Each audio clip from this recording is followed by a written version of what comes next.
Good evening, good evening, good evening. A Better You Lifestyle. And I'm your host, Willie A. Price. Willie A. Price Speaks. Finishing up something here. Hopefully, everyone is having a great day. I just wanted to come on today. Again, this is A Better You Lifestyle.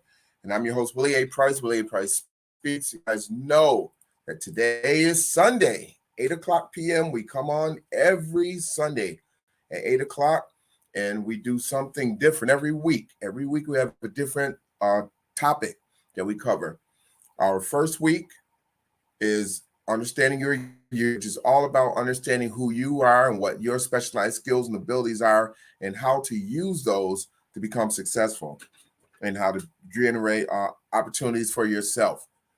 Then our second week is called A Mother's Love, and A Mother's Love is all about how we work with our children, a mother's love. So working with children and showing them how to understand themselves and what their specialized skills and abilities are, and how they can use those specialized skills and abilities to set achievements as well. School, education, sports, starting businesses, different opportunities, using the skills and abilities that they have in order to be successful in those areas.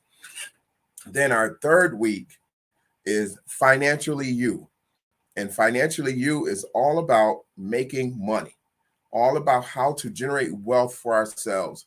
So we talk about everything from banks and savings to financial literacy areas, and uh, investing in the stock market, franchises, buying real estate, all kind of areas we talk about under Financially You, how to save our money, how to make our money work for us. Followed up by our fourth week, which is today. And our fourth week is Making Your House Your Home. And making your house your home is all about real estate, all about how to make your house your home. The house, whether it's the home you live in or if it's rental property that you have, how to make that property as beneficial to you as possible, whether it be financially beneficial or just in savings on how to reduce energy costs and how to reduce heat costs and how to reduce maintenance costs, different things on how to make your house your home, how to make that house more livable and more suitable and less expensive to you. And so tonight, that's what we're talking about. And then next week, we actually have a fifth week, a fifth Sunday. So on that fifth Sunday, that's our jackpot. That's our open forum where we talk about anything. So who knows what we can talk about? So we'll get some things may come up, or someone may ask a question that we might want to address on the show, and so we'll do that. So if you have a question or a concern or a topic that you would like to discuss on our open forum, then let me know and we'll do that, and we can even bring you on the show if you'd like and talk about it. So tonight, making your house your home, spring your home into action. That's what we're talking tonight. Did your home get sick over the winter? Ask yourself, did your home get sick over the winter? And how would you know? Well, you guys know me. I've been in real estate for a long time. One of the things I did when I got into real estate, I wanted to write a book on landlording, on property management, how to help landlords to become more efficient with their properties. And I ended up writing a Black History book first because I was told write something that you enjoy and know a lot about, and then that'll teach you how to write the other books that you want to write. So I ended up writing a Black History book called This Week in Black History, which is the book one that actually that's the fourth edition of the book that you see behind me. But following that first edition, I ended up writing 9 real estate books. And one of the books was Spring Your Home into Action. This is like a workbook that I use when I do my workshops, and it's called Spring Your Home into Action. And it says, did your home get sick over the winter? And I'm going to actually go through this book and use some of the tips and information in the book as I go through. So this way I'm going to present to you some of the information that I present in the workshops. And I do these workshops online. I do them in person. I've done different groups for different churches and different organizations. I recently did a Prepare Your Home for Winter, which is similar to this book, but it's all about wintertime. Wintertime, preparing your home for winter during the winter. This one is spring your home into action. So we're talking about once winter is over, how do you determine if you were living in a sick house, if your home got sick over the winter? Just like you may have gotten sick over the winter, your house also can get sick over the winter. There are things that affects your home that will cause it to get sick, for air to get in, for water to get in, all these different things to get in. And as a result of that, your house gets sick. And if you don't take it to get it take if you don't get it taken care of, for example, get a contractor to come out and fix the roof or fix the foundation or patch the windows or whatever the ailment is that's damaging the house is going to get sicker as more elements attack that house. So that's how we come up with, did your house get sick over the winter? I wanted to talk about this, and it's funny, I wanted to talk about this subject because this is our fourth week. But earlier this morning, I think it was this morning, I saw it, or yesterday evening, someone posted a post on social media, and there was water coming in through the basement wall. And they posted the picture saying, can anybody tell me what's going on with this and how can I address it? And people were giving all kind of scenarios, all kind of scenarios that made no sense, really. And one person gave an example of, this mixture that you could buy at one of the local home hardware stores. And they said, if you buy this and you put this over it, it'll block that water from coming in, which is one of the worst things you want to do is block the water from coming in.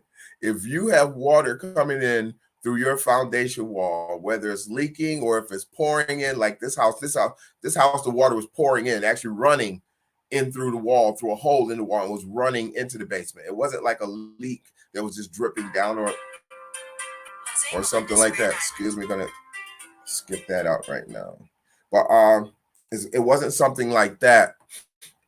This was actually running water that was leaking into the basement. So this person says, if you buy this stuff and you cover that hole, it will seal it and block the water from coming in. And I understand what they're talking about, securing your walls. But the problem with that is when you do something like that, where you block, if you have water coming into your basement and you put that block over it and it seals in and blocks it from coming in, what does the water do? It circulates around your wall until it finds somewhere else to come in.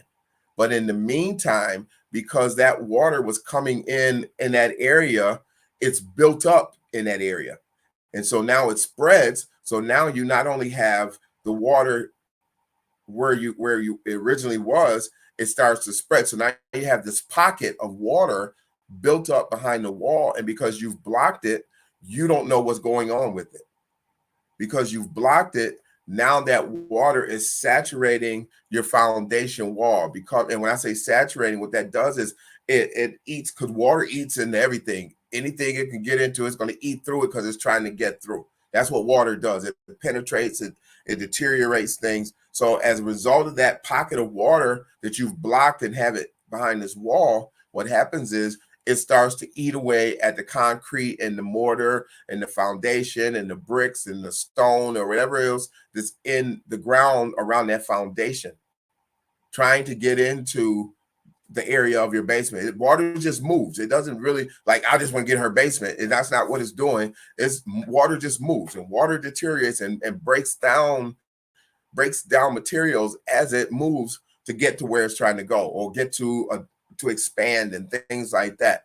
So what happens is, by blocking that water in the wall so you can't see it anymore, as a result of that, it begins to build up a pocket. And then as the pocket builds up and it can't build up anymore, it'll start to spread to another location, to find another area to penetrate or expand the growth or whatever.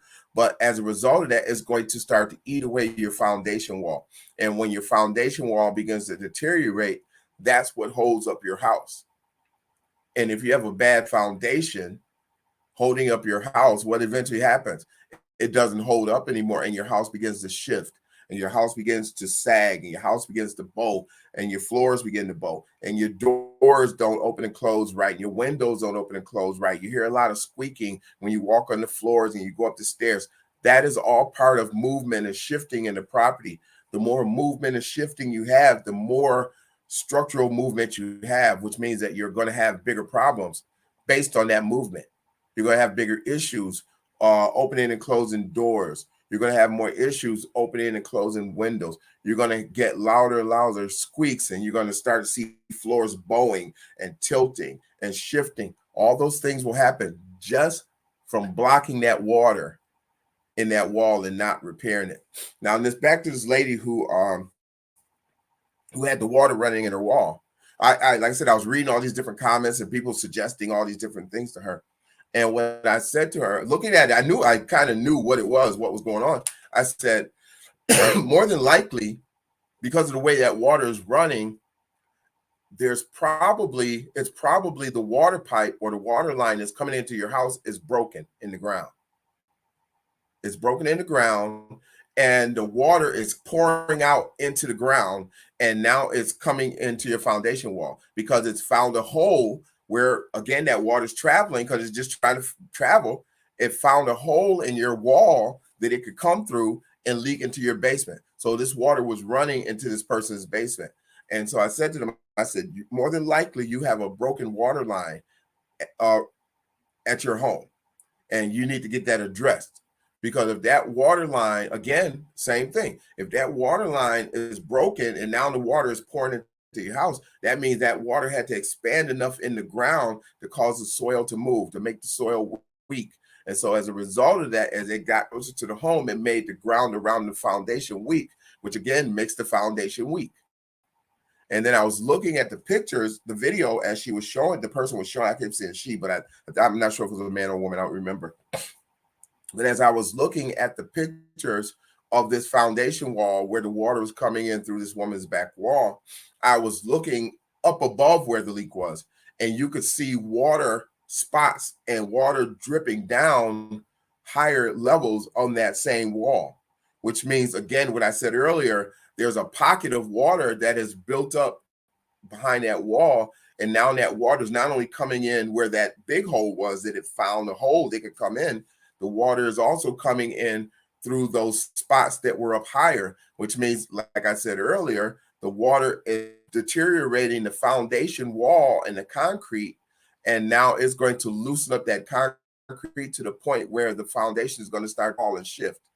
And that's what was happening at this person's house.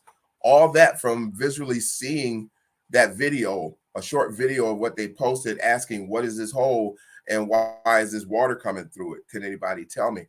I've been doing all kind of property inspections and visual evaluations and consulting and so forth for about 20 years, almost 20 years, if not longer, 15 to 20 years. And so the fact is that I've been doing this long enough that sometimes I know too much. And somebody told me that one time. They said, you know too much about houses, and I don't want you coming to my house. Because when I go into houses, I automatically go into inspection mode, to evaluation mode, and I'm looking at things. And I have learned over the years to just look and be quiet unless somebody asks me a question.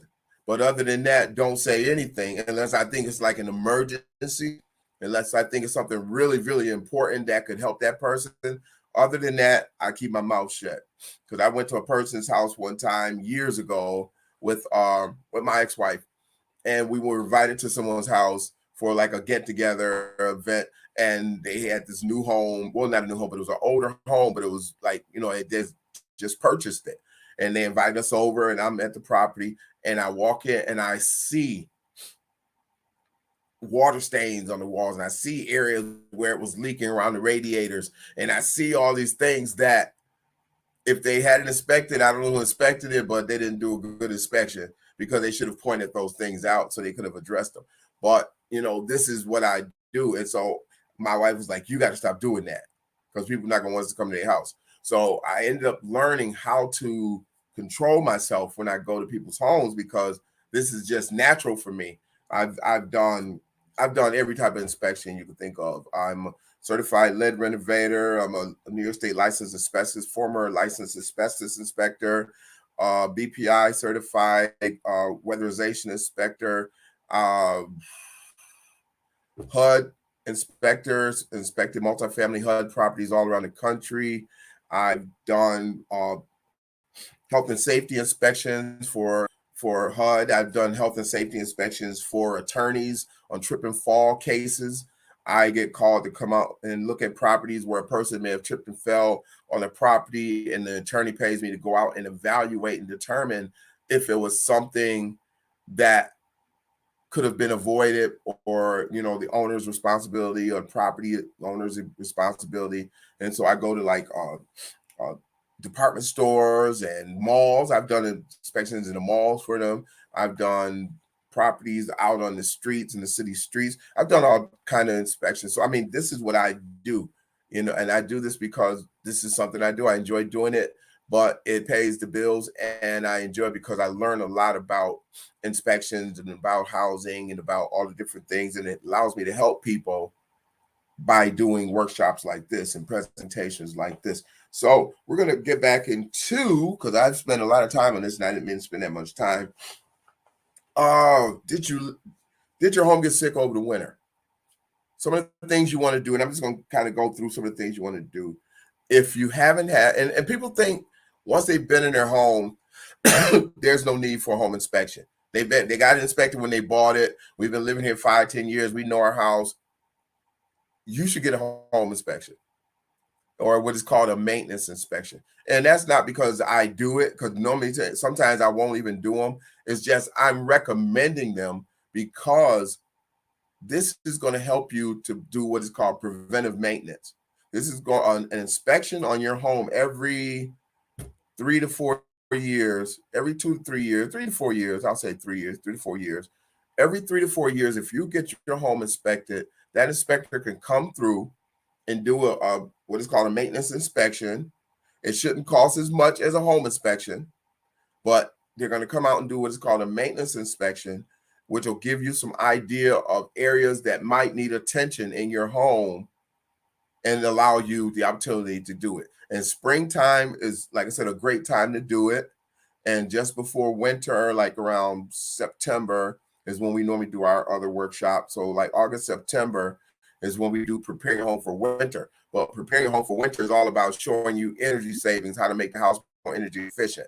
So, I mean, there's so many opportunities out there for you to do this. So you can actually do the Spring Your Home into Action, and they could include home energy saving tips. They may not do all the Prepare Your Home for Winter things because this is something that I do. This is something I created. So they may not do everything that I do, but they'll be able to go through that house and show you some areas that need attention, how to reduce costs, all those kind of things. If that's what they do, you have to ask them, do they do maintenance inspections? So getting a maintenance inspection every 3 to 4 years will save you thousands and thousands and thousands and thousands of dollars, because that inspector could catch something on your roof, on your foundation, in your electrical system, in your plumbing system, in your heating system, that could be easily fixed before it breaks down and costs you thousands of dollars. And to pay $250 or $300 to get that done and save $5 or $6 or $7 or $8 or $9 or $10,000, I think is a good deal. So get a pre-inspection or maintenance inspection of your home every 3 to 4 years. And I tell people this all the time, but do they listen? No, because I've done home inspection. I've done inspections for years. And do those people call me for a maintenance inspection later? No, they don't. Because once they get into the house, they don't want to spend any more of that money, but they'll spend money on other things and then later end up paying a lot more to address something that needs to be maintained in their homes. Getting the cost estimates, all that's going to be, once you get that property inspection done, you can take that information and find out some costs, and it allows you time because you have all summer. That's why it's called Spring Your Home into Action, because it allows you all summer to be able to get the things done that need to be done, over a period of time and not have to rush. And then if you're going to do it yourself, you want to plan for help. So you want, if you have some people that can help you do some of the stuff, or if you're going to use a contractor for some, and then some things you're going to do yourself, you need to set that up and figure out how you want to do that and figure out what your budget is going to be, so that way you can address that. Gather your tools and resources. What tools are you going to need? I'll move this book up here so I can read a little easier. What tools are you going to need to get that work done? Do you have the where if you don't have the tools, where are you going to get them? Are you going to buy them for a one-time job, or are you going to go out and rent them? Because you can rent tools. A lot of people don't realize that you can go and rent tools at a lot of the major hardware stores. They have a department where you can rent the tools. You rent the tools for a couple hours, for a day, or for a week. They have different price. You go out and you rent those tools and use them, do the work you need to do, and bring them back. And now you're not, and like I said, if it's something that you're not going to do every time, all the time, then why would you need to have a tool around the house that you're not going to be using, taking up space, costing you money when you can just rent it and take it back? And then once you've gotten those tools together and figured out what you wanted, you want to establish a timeline. Okay, I want to do this on this day. I want to take about a couple of days to do that, or a week to do that. I'm going to pay a contractor to come and do this. And he said it's going to take maybe about this long to do that. And then I'm going to do that, and you're going to put together a timeline on the things that you want to get done. This way you can create like a checkoff sheet and make sure all the things that you want to get done are done. And if it isn't done, you can make notes next to that and determine why it didn't get done, or when do you plan to get it done, or what's preventing you from getting it done, or whatever the case may be. It allows you to be able to track those things so that way you don't get to the end trying to memorize everything that you need to do and realize you forgot something, especially if it was something easy or inexpensive to do and you forget about it. And then it end up costing you later because you didn't do it while it was needed. So then you want to get started. And once you get started with everything, you're going to go out, and one of the first things you're going to do is you're going to look at your exterior. And you're going to walk around the exterior. You're going to look at the property. You'll look for areas that don't look right. You might say, well, I don't know about houses. How am I going to know what needs to be done and what doesn't need to be done? You're going to look for what doesn't look right. So if you look up and you see shingles are missing off the house, that doesn't look right. If you look up and you see the gutters are hanging off the house, that doesn't look right. If you look up and you see paint peeling around the windows, or a broken window, or siding coming off the house, it doesn't look right. Those are what you're looking for. You're looking for things that don't look right. You don't have to be a home inspector to do that. If it doesn't look right to you, then it's not right. Something's wrong. So after you go around that exterior, you're going to look for, different things, the drains and everything. And I'm not going to really go into a lot of details because, again, these things are, if you want the book, contact me. And the book is only, how much is this book? This book is, how much is this book? This book is $20.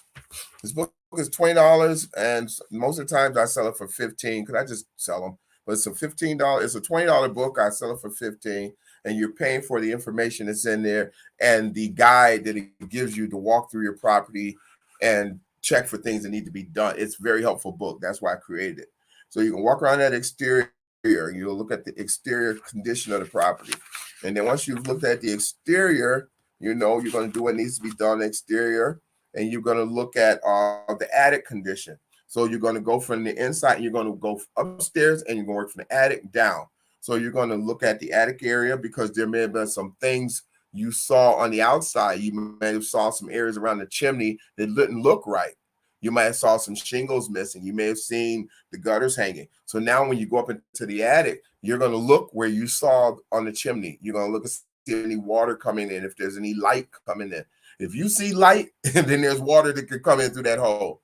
If whatever you can see light in something that's not supposed to have light coming through it, then water can also come through it. So just be aware of that. So you're walking around that attic and you're looking for anywhere that has light coming in. And a lot of times, if you have light in around the frame or around where the gutters and those things, if you see light there, be rest assured a bird is looking for that opening so he can create a home for his babies. So just be sure of that. Be aware of that. So then once you've done that, then you go down and you look at your basement. You're going to go up and then down. So you're looking at the upstairs. Now you're going around the basement because what did you do on the outside? You looked at the foundation on the outside.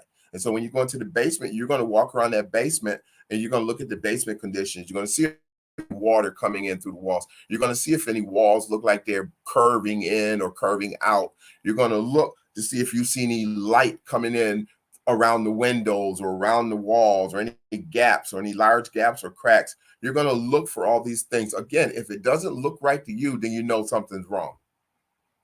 It doesn't, you don't have to be an inspector, but if you can look at it and see, hey, that doesn't look right. That wall is bowing or curved in like that. That wall shouldn't look like that. Oh, wow, I'm looking at this window and I can see a gap around the window where I can see outside. That doesn't look right. You're looking for things that don't look right. If it don't look right to you, then you know there's something wrong.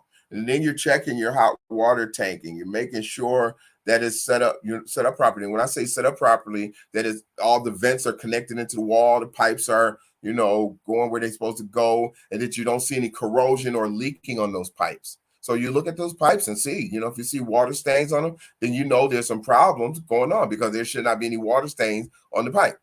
So again, if you see something that doesn't look right, then you know there's something wrong. And that's how you determine. You can go around, and that's what this book is for, because it helps you to do that. It helps you to go around and determine what you're looking for and what you're going to do. So now you're looking at the electrical system, and you're looking at your heating system. You're looking at your sump pump. You're looking at all these things to make sure that things are operating the way they're supposed to be operating. You're looking at your electric meter. When you go on the outside, you're going to look at your electric meter. And because your electric meter actually should be on the outside by now. If your electric meter is still on the inside, that means you really have an old home and you have a lot of work to do. So if your electric meter is on the outside where it should be now, you're going to look at that electric meter, and you're going to stand out and watch that meter and watch the dials on it, or you're going to watch the gauge on it. And you want to make sure that it's not moving rapidly, that something's not using up a lot of electricity. If that meter is moving, spinning fast, or if it's moving rapidly, then you know something is using up your electricity, and then you need to go in and investigate why that electric is moving the way it is and what's causing it to move that way. Same thing with your water meter. Same thing with your water meter. You have a water meter in every basement. You should. You should have a water meter in every basement. Some people don't, and that's a whole other story. But you're going to go in and you're going to look at that water meter. And if you don't have any water running, and the water meter is spinning, what did that tell you? Some water is running somewhere that you don't know about and running up your water bill. So you're going to have to go and look to see where that water is running. It could be a toilet. It could be a drip in the sink. It could be a drip in the wash tub. A lot of times when you have like a washing machine in the basement, those sinks be leaking, and people don't realize that the water is leaking into the tub, into that basin, and running your water bill up. So you have to, if you look at that meter, that's how you can tell if you have any water problems. So you want to look for that, and you want to look for any areas that need attention down there. So then you're going to go into your garage, and you're going to walk around the garage and go look around the garage and see, what's going on in the garage. Make sure, if whatever you want to look for. Check the doors and the windows and the walls. Make sure the doors close properly. Make sure that all the windows open and close, because you never know when there might be an emergency and you need to get out through a window or a door out of the garage versus coming out of the front door of the house. So you want to make sure that those things are secure and able to open also, because you don't want to just have a window secure where you can't open it, because then if there's an emergency, you can't get out of it. Also, if you're in your home and you're coming out, now you're looking at, you're going to go back into the house, you're going to look at all your miscellaneous areas, your windows and your doors. And one of the things I always find with doors that people do are double cylinder deadlocks. Double cylinder deadlocks was where you have a key that opens it when you're coming from outside, and then you use the key on the other side to lock it back. And people normally do this when they have a glass in that door. And some people just do it when they have a regular door also. But most of the time you see this when there's a glass in the door. People will put that double cylinder deadbolt lock on the door to prevent someone from breaking the glass, reaching in and turning the knob and coming into the house. That is the biggest safety hazard you can ever put in your house. That's the biggest fire hazard that you could ever put into your house, because what I also find is when people put that double cylinder deadbolt lock on the door, they take the key out when they're in the house. They don't just lock the door and leave the key in there, because in their mind, if I leave the key in there, somebody break the glass and reach in and unlock the door and come in the house. So they take the key out and they put it down, they put it on a dresser, they put it on a table. But when there's an emergency, a fire, and you're running down the stairs and you knock stuff over, and now you can't find the key to get out the door because the key is somewhere on the floor within the fire or within the debris that you've knocked over, now you burn yourself up in the house. Double cylinder deadbolts are the worst thing you can do to your family. That's the most dangerous thing you can do to your family. Do not install double cylinder deadbolt locks on any of your doors. None of the doors. None of the doors. You should not do that. And there's things you can do to because you have that glass in the door. There's things you can do. And I'm not going to go into all that again, because if you want to know that, then you should hire an inspector or hire me to come out and lend you and go through your house. So there are certain things I'm not going to go into a lot of details with to help you to do things, but I'm giving you the basics. And if you want the book actually tells you what to do. So you can order the book as well. And like I said, right now the book is $20, and that'll include the shipping and handling. I know, like I said, I normally sell them for $15 if I'm in person, but if I'm selling them online, you can contact me, and it's $20, and that'll include shipping and handling, and I'll get that out to you right away. So just get in touch with me about that. And then you're going to do some things. If you have skylights, you want to go around the skylights. If you have any specialty items like any fireplaces or any type things like that, where you have additions in the house, sump pumps, jacuzzis, all those kind of things, they need to be inspected too. I did a house recently for a realtor friend of mine was, I'm going to look at one of the houses she had on the market, and she asked me to come with her to hang out. But I knew why she called. I knew why she asked me to go. She asked me to go because she wanted me to inspect the house and give her some ideas of some stuff that people need to do. And I knew that's why she did it. And I did it anyways, because I don't care. I like doing stuff like that anyways. So we went into the basement, and in the basement, she was really excited about that. Look at this, look at this. And she really was excited until I went in there. See, people don't get excited when I come in, because then I do stuff like I told you. Once I get in the inspection mode, I'm inspecting. And so when I went into the basement, and she's showing me the bathroom that they built in the basement, and the jacuzzi, and all this, and all the stuff that was going on in the basement. And the first thing I said is, there's a water leak underneath that jacuzzi. Either it's from the jacuzzi or from the toilet that's sitting next to it. I said, but there's water leaking and has been leaking under that jacuzzi, and you need to make sure it's been taken care of. How do you know that? Where do you get that from? And as a result of that, I went into explanation mode of explaining why and how I determined that. And then as I started to explain and determine that, they saw it. They said, oh, wow, I saw that, but I didn't see that. And I didn't know what that was, and this, that, and the other. And then I went around to the back area behind the jacuzzi, because there was a space where you can go behind there, and there was all kind of mold and all kind of stuff going on behind there as well. So I just kind of pointed that stuff out. Then we went in some other rooms. I pointed out how the floor was sloping because the house had shifted, and then I was giving some other points. And see, like I said, once I get in inspection mode, you can't stop me. I have to stop myself.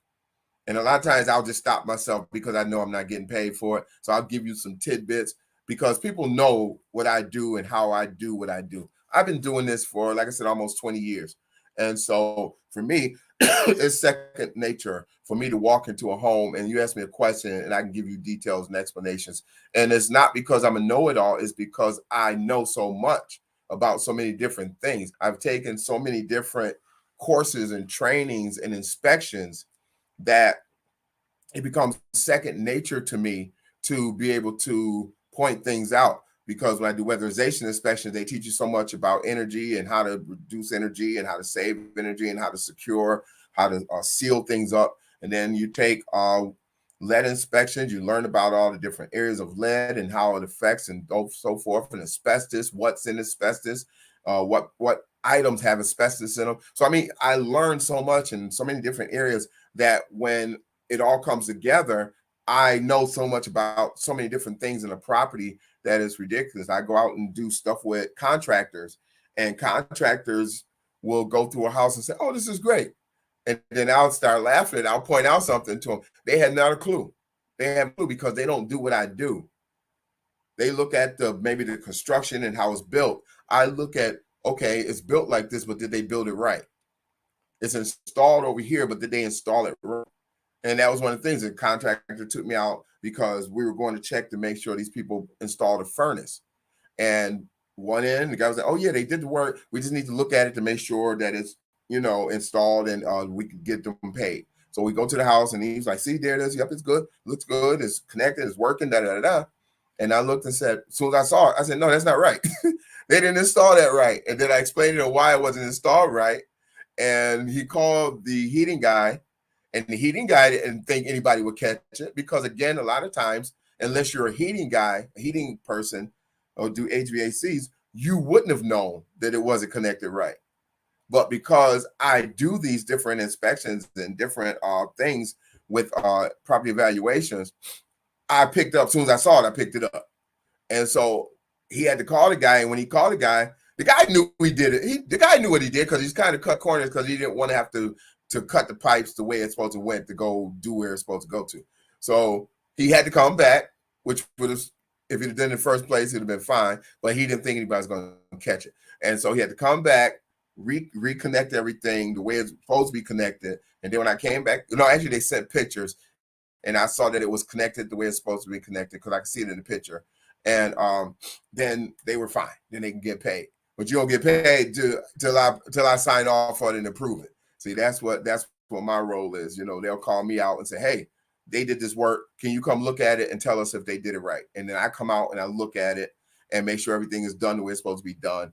I've gone to another house where they installed a furnace and then they ran it out the side with the high efficiency furnace and ran out the side with the plastic vents. And then they put the hot water tank back into the chimney. It's a 3-story house, but they didn't put what is called a chimney liner in the chimney, which left the chimney as an orphan chimney.